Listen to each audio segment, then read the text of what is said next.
We're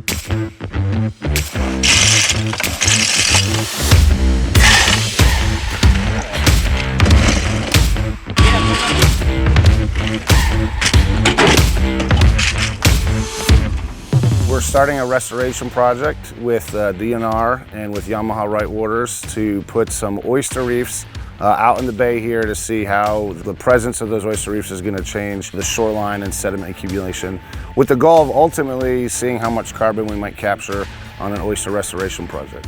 They diminish disturbance to the shoreline, and so doing that shoreline can expand with vegetation also expanding into the water further than it had been, and so that accumulation in biomass actually helps sink carbon into the sediment. Students put time into bagging them so that they can easily be stacked on these shipping pallets, and then the shipping pallets are loaded into a boat, and then we're going out to this site. Oyster reefs are really important for our coastal economies. They help improve our coastal habitats. They provide habitat and food for things that we fish for, in addition to eating the oysters.